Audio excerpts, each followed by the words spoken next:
എൻ്റെ പേര് നാജിയ എന്നാണ്. ഞാൻ മലപ്പുറത്ത് നിന്ന് വരുന്നത്, മലപ്പുറം വളാഞ്ചേരിയിൽ നിന്ന് വരുന്നത്.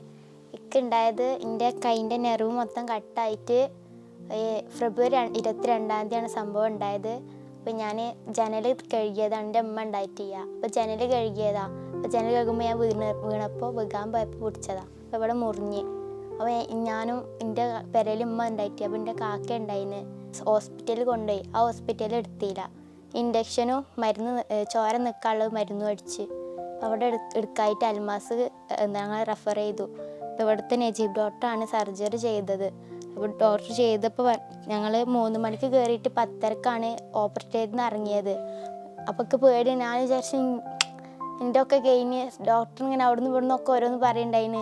ഡോക്ടർ എൻ്റെ ഒപ്പം നിന്ന് ഓരോന്ന് ചെയ്ത് അന്ന് അങ്ങനെ ഓപ്പറേഷൻ കഴിഞ്ഞ് 10:30 ഞങ്ങൾക്ക് റൂമിലേക്ക് മാറ്റി. ഞങ്ങൾ പിറ്റേ ദിവസം തന്നെ സുഖമായി.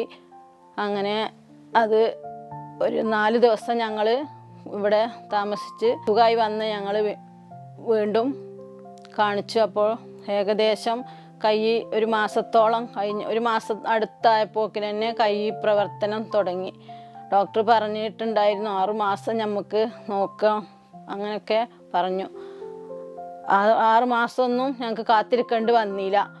അത് 1 മാസം കൊണ്ട് തന്നെ കൈ ഇളക്കം സംഭവിച്ചു തുടങ്ങി. ഇപ്പോൾ കൈ കൊണ്ട് ഒക്കത്തിന് വയ്ക്കുന്നുണ്ട്. നജീബ് ഡോക്ടറാണ് ഈ ഓപ്പറേഷൻ ചെയ്തത്. നജീബ് ഡോക്ടർ എന്താ പറയുക, നല്ല സന്തോഷമായി. കൈ ഞാൻ വിചാരിച്ചിട്ട് എൻ്റെ കൈ ശരിയാവുന്നു, പക്ഷെ ഞാൻ വിചാരിച്ചതിനേക്കാൾ എൻ്റെ കൈ റെഡിയായി. ഈ പെൺകുട്ടിയുടെ കയ്യിലെ റിസ്റ്റ്, അതായത് കൈത്തണ്ടയിൽ ഒരു കട്ടുണ്ടായപ്പോൾ തള്ളവരിലേക്കുള്ള ഒരേ ഒരു ഞരമ്പ് ഒഴികെ, ഒരു വള്ളി ഒഴികെ ബാക്കി എല്ലാം കട്ടായിരുന്നു. അങ്ങോട്ടുള്ള ഞരമ്പുകൾ, നാഡീ ഞരമ്പുകളുടെ പ്രത്യേകത എന്താ വെച്ചാൽ, അതായത് നെർവ്സ് എന്ന് ഇംഗ്ലീഷിൽ പറയുന്ന അതിൻ്റെ പ്രത്യേകത വെച്ചാൽ, ഇഞ്ചുറി വന്നു കഴിഞ്ഞാൽ ഇതിൻ്റെ റിക്കവറി വളരെ കുറച്ചേ സംഭവിക്കാറുള്ളൂ. അതുപോലെ തന്നെ ഈ കയ്യിലേക്കുള്ള ഏറ്റവും ഇമ്പോർട്ടൻ്റ് ആയ 2 നാഡികളാണ് മീഡിയൻ നെർവ്സും അൾനാർ നെർവ്സും.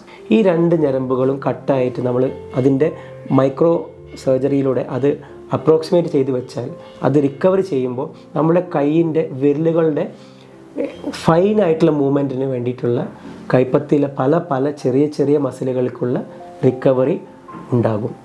ഈ ചെറിയ മസിലുകൾ, ഏകദേശം 25ഓളം വരുന്ന മസിലുകളുടെ പ്രവർത്തനം ഈ ഞരമ്പുകളുടെ പ്രവർത്തനത്തിനനുസരിച്ചാണ് ഉണ്ടാവുക. ഈ കുട്ടിയുടെ സർജറി കഴിഞ്ഞ് ഏകദേശം 8 മാസം കൊണ്ട് ഏകദേശം 99% റിക്കവറി ഉണ്ടായിട്ടുണ്ട്. അതുപോലെ തന്നെ ഏതൊരു സർജറിയുടെയും അതിൻ്റെ പൂർണ്ണമായിട്ടുള്ള റിസൾട്ട് കിട്ടണമെങ്കിൽ നമ്മൾ ഏറ്റവും ഇമ്പോർട്ടൻ്റ് ആയ ഒരു ഭാഗമാണ് റീഹാബിലിറ്റേഷൻ, അതായത് ഫിസിക്കൽ റീഹാബിലിറ്റേഷൻ. നമ്മളെ ഹോസ്പിറ്റലിൽ ഫിസിക്കൽ മെഡിസിൻ റീഹാബിലിറ്റേഷൻ ഡോക്ടർ അസറിൻ്റെ അണ്ടറിൽ ആ കുട്ടി ട്രീറ്റ്മെൻറ്റ് എടുത്തിരുന്നു.